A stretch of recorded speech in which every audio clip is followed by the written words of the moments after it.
Quel rôle a joué la pornographie dans la construction ou découverte de ton homosexualité ?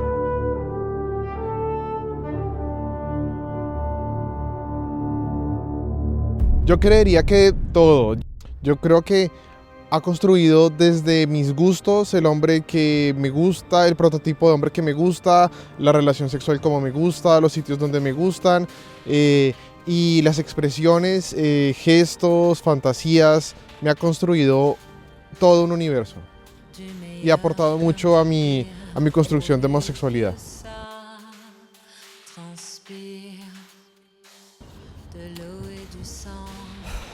Un rôle énorme. Très jeune, j'ai regardé des films porno, mais je pense comme la plupart des jeunes d'ailleurs. Et je pense que ça m'a directement influencé sur mes attirances et mes fantasmes. Alors, la pornographie des lesbiennes, pas du tout, j'aime pas du tout regarder. Enfin, j'aimais pas du tout regarder parce que ça me correspond pas du tout, je trouve que ça ressemble pas du tout aux lesbiennes. Par contre, j'aime pas de le dire, mais je préférais regarder la pornographie homosexuelle masculine. Je sais pas trop en quoi ça a joué dans la construction de mon homosexualité. Llegó un momento en mi vida en que entré en una etapa bastante triste. Empecé a volverme muy adicto a entrar en internet y buscar imágenes, videos, porno a escondidas de mis papás. Me empecé a meterme dentro de mi cuarto y a no salir. Mi mamá le parecía muy raro que yo tuviera esta actitud y se asustó bastante, pensaba que yo estaba perdiendo mi tiempo en algunos otros temas. Estaba ahí mismo mi hermana y mi prima, y ellas, las tres mujeres, se abarcaron y me dijeron: oiga, ¿usted qué le pasa? Literal me encerraron en el patio con ellas y me dijeron: ¿qué es lo que a usted le pasa? ¿Qué tiene?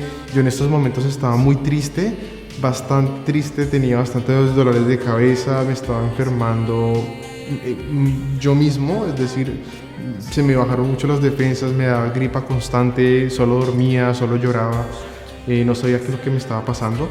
Y ahí fue el momento, tenía muchos nervios de poder decirle a mi hermana, a mi prima y a mi mamá de que realmente pues yo tenía bastante atracción homosexual y que quería encontrarme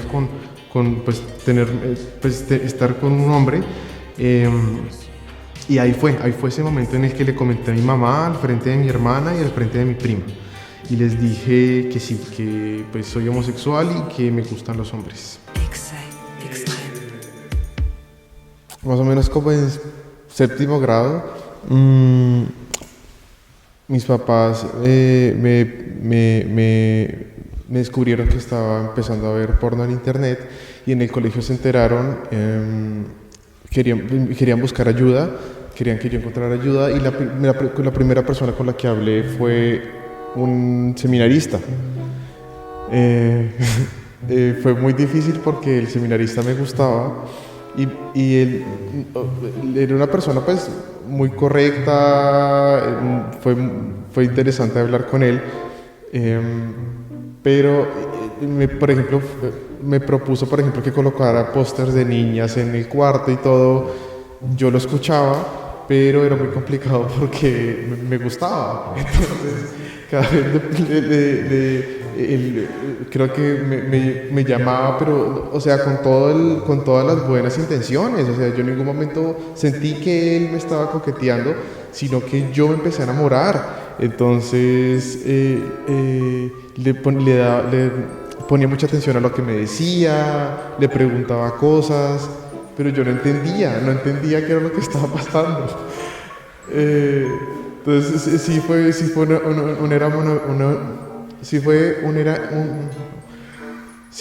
un enamoramiento muy bonito,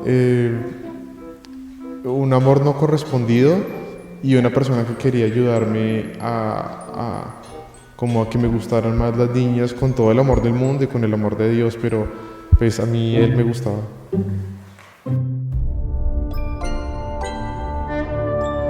As-tu déjà acheté ou feuilleté un magazine gay ?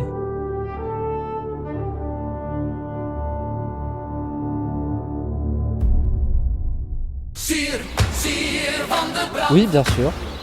Après, ça date, j'aurais du mal à donner un titre dessus, mais j'en ai quand même des souvenirs assez clairs.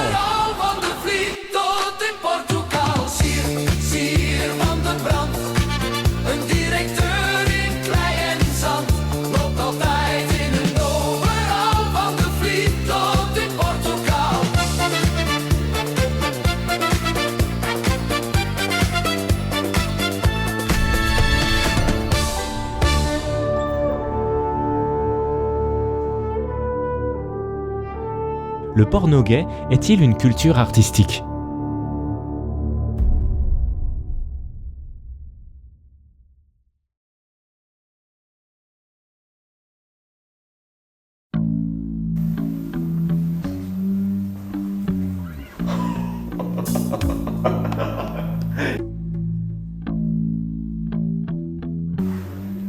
Donc là, tu es en train de faire quoi ? Donc là, je suis en train de peindre en fait des acteurs pornographiques des années 60 aux années 80. Donc voilà, je suis en train de terminer le visage de... Brian. Dylan. Non, même pas. de Carl Forrest. De Carl Forrest. Qui était Tu sais très précisément. un pseudonyme en fait, oui, parce qu'en fait cet homme était assez connu dans les années 80 comme étant gigolo. Et c'est quelqu'un d'assez intéressant parce que dès qu'il est monté à Paris, il s'est complètement retrouvé en quelque sorte et il s'est rendu compte qu'il y avait une vraie communauté, encore un peu cachée, mais moins qu'en province à son époque. Et il a complètement changé de pseudonyme, il a opté pour Carl Forrest, puisque son vrai prénom et son vrai nom de famille c'est Jean-Paul Goude. Voilà. Et en peignant cette peinture, j'étais très intéressé par l'écart en fait des physiques de l'époque, avec toute cette mise en évidence du muscle, de la masculinité.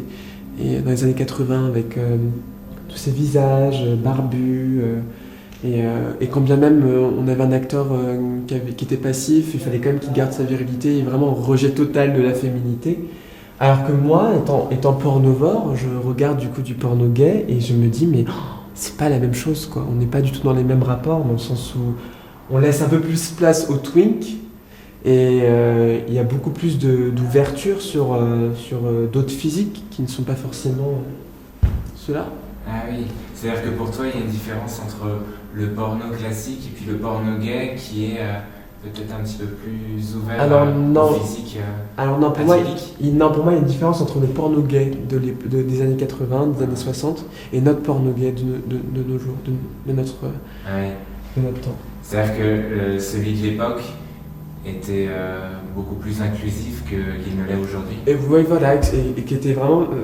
qui projetait vraiment la masculinité. Et il y avait même des acteurs qui étaient à l'origine hétéros, comme Jeff Striker, qui jouait comme étant un acteur gay, qui se présentait comme étant un acteur gay, mais hétéro à 250%.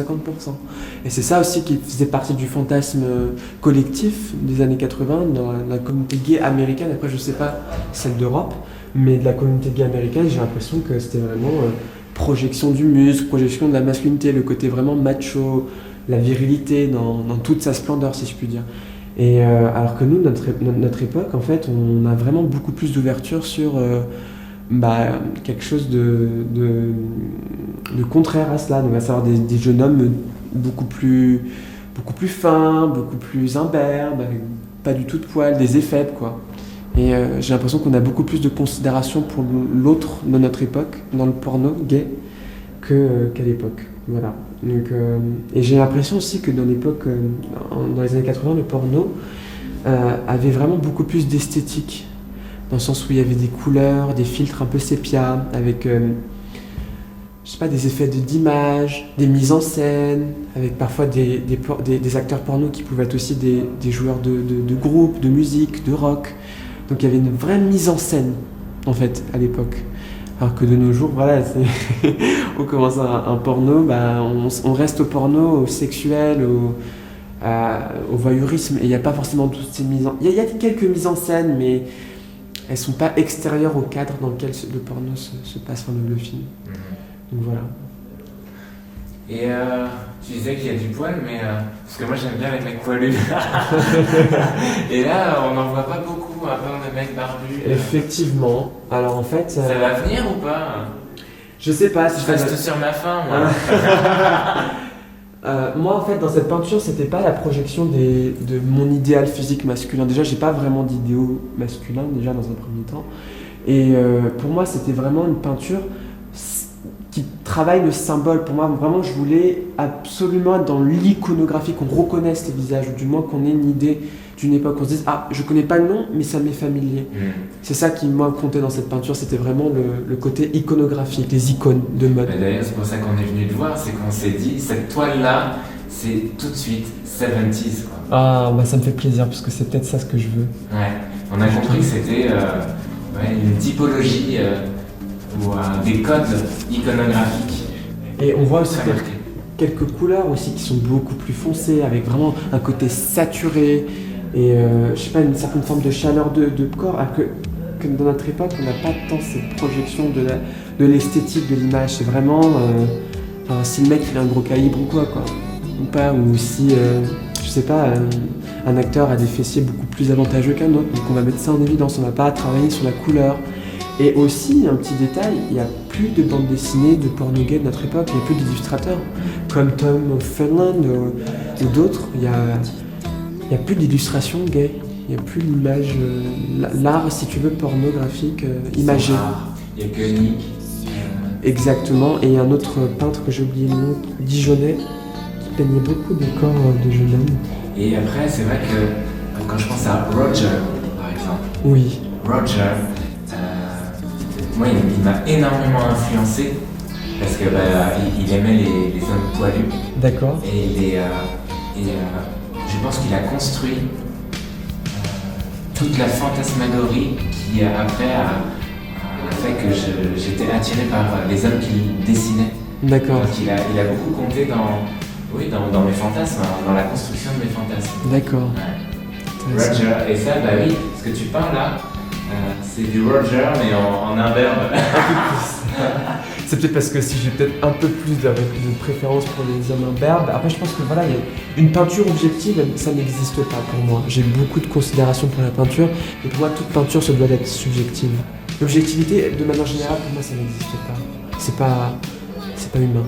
Donc je pense que en quelque sorte, cette peinture, elle est aussi... C'est surnaturel, certainement. Ça existe, mais ça me dépasse. C'est ça.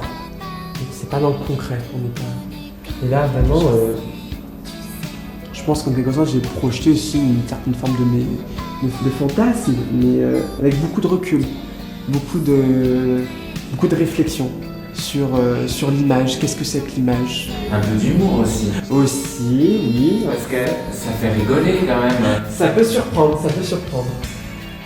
Ça fait pas ça non plus simplement, t'as d'autres moyens d'assouvir tes fantasmes. C'est sûr, et ça peut être beaucoup plus intime. Là, quand on présente une peinture, on se met à nu en quelque sorte. Et là, je me mets à nu dans le double du mot, dans le double d'expression.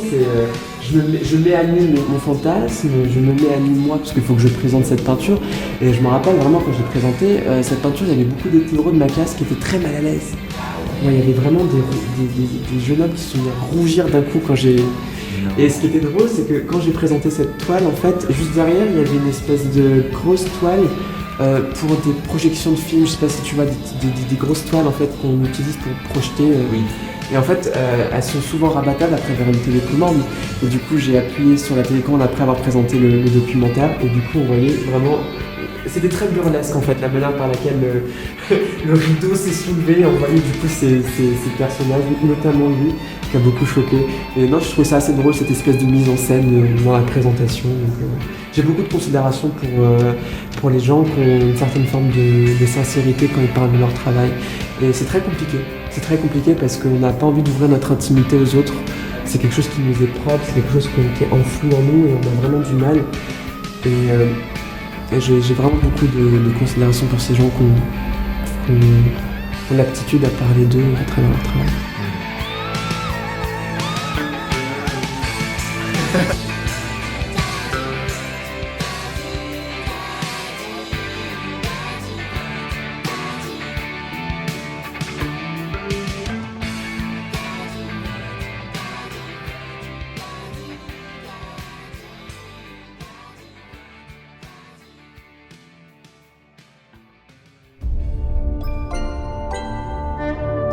Aujourd'hui, es-tu parvenu à te détacher un peu plus du porno ?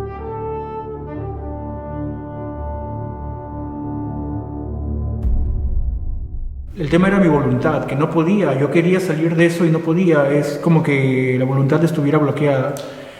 Y hubo un momento en el que sí, dije ya, de una vez dejo de hacerlo y dejé de practicar los actos sexuales con la otra persona, pero tuve muchos problemas con la masturbación y yo sufría mucho porque yo quería dejar la masturbación y me costaba y me costaba y me costaba y me costaba. Y fue muy difícil, poco a poco fui dejando la masturbación. Cada vez menos, y así lo he ido logrando hasta el día de hoy. No me atrevo a decir que soy un hombre puro, porque creo que el puro es aquel que está en el cielo, pero sí, gracias a Dios, he podido mantener mi cuerpo fuera de temas sexuales ya por un buen tiempo, y me siento bien, así, viviendo como estoy ahora, sin ningún contacto de tipo sexual con alguien del mismo sexo, del sexo opuesto. ¿Cómo salí de esto? Pues definitivamente solo no podía. Yo le pedía mucha fuerza a Dios, porque yo me daba cuenta que con mis propias fuerzas no podía hacerlo. Entonces le pedí mucha fuerza a Dios, consulté mucho con mi director espiritual, que es un sacerdote, busqué respuestas por aquí y por allá, pero casi siempre con mi director espiritual. Yo le agradezco a él mucho la paciencia que ha tenido conmigo, porque casi siempre que yo iba era para decirle lo mismo, para confesarme de lo mismo. Me iba al confesionario a hablar de esto, siempre eran los mismos pecados.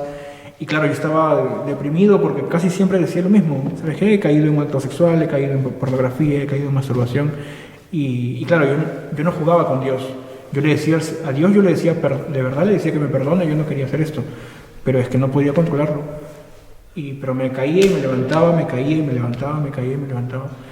Hasta que cada vez las caídas fueron menos.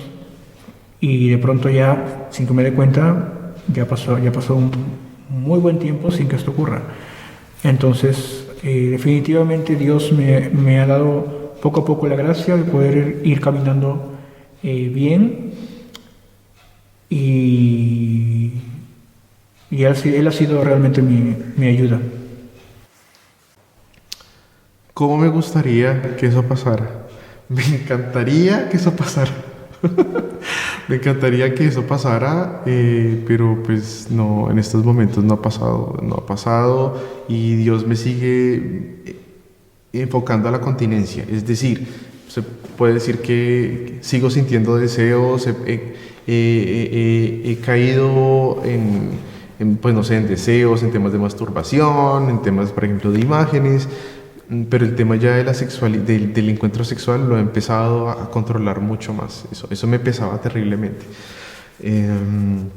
No sé, a esa respuesta no podría decirles, porque pues nadie, y ustedes mismos lo saben, no se sabe mañana qué puede pasar, ni siquiera con nuestras vidas. Mañana puede pasar cualquier cosa. Más desde el momento en que me empecé a sentir mi homosexualidad, soñé y sigo soñando muy dentro de mí que lo voy a encontrar. Al día de hoy lo que he podido encontrar es solamente el amor infinito de la Virgen María, que es la que no me ha dejado caer, y caer en no creer en ellos. Y creo que es un paso más fácil y es un paso más seguro, y es como esa cadena que me mantiene siguiéndolos con mucho amor. De lo otro no podría decirles porque no tengo idea, pero seguiré en el camino y seguiré puliéndome a mí mismo, más enfocado a lo que Dios me quiera mostrar, que a buscar esa pareja ideal.